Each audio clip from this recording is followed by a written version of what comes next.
Cash App method. Alright, so what you're gonna need for this Cash App method, right? You're gonna need 2 phones.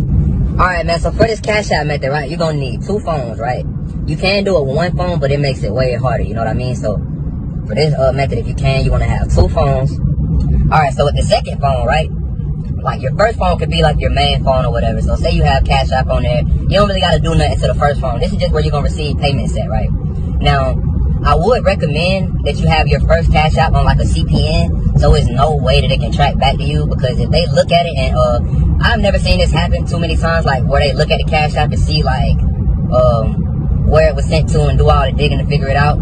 But I'm sure if they wanted to, they definitely could go figure it out. I mean, I think it's just the fact that Cash App's response team is so slow, so a lot of times they don't go and try to do that. But this is, it can still happen. That's my whole point when saying that. So make sure that you're being like very secure when you're doing this. Either make a different Cash App that you can use as your main one to receive the payments, but that's going to be very hard now because of the verification. You might be able to receive like a couple hundred, but if you keep trying to bust it down to like on that account and like cash it out to your bank account, they're going to ask you for verification. You might get away with like 200, like a payment of $200 sent to that Cash App, that new Cash App that you create. But it's going to be very hard, man, especially now with verification, and that's all you'll get from that one. You know what I mean? You want to definitely get more than that. This method has potential to gain 1K a day if you do it right. And plus, you would have to wait once making a new one, because you do have to have some type of history for the method to work. You know what I'm saying? When it comes to receiving the payment.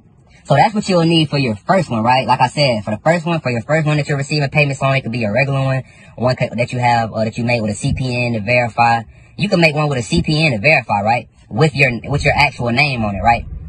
And you're verifying it with this CPN with your actual name on it, because you're able to you have an ID with that name on it. So you can verify it with your ID, but they still won't have no proof or no way to connect anything with you, because it's not your real social security number.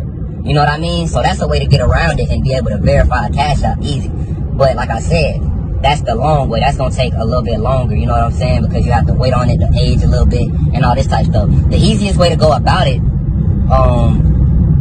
would be just to use your regular one, or like I said, use one with the CPN and wait like 2 weeks. Or you could buy one, because that's what you're going to have to do anyway throughout this method. You're going to have to buy one, so it would just make it where you would have to buy 2. But you don't have to buy 2. Like I said, you can use your regular one. It's just not as safe. So you're definitely going to have to buy one when it comes to phone 2. So then with phone 1, you're good. But with phone 2, that's when you're going to have to actually buy a Cash App account with transactions. Because this is going to be the one that you connect the pulls to. So with this one, you're going to, I have sites if you need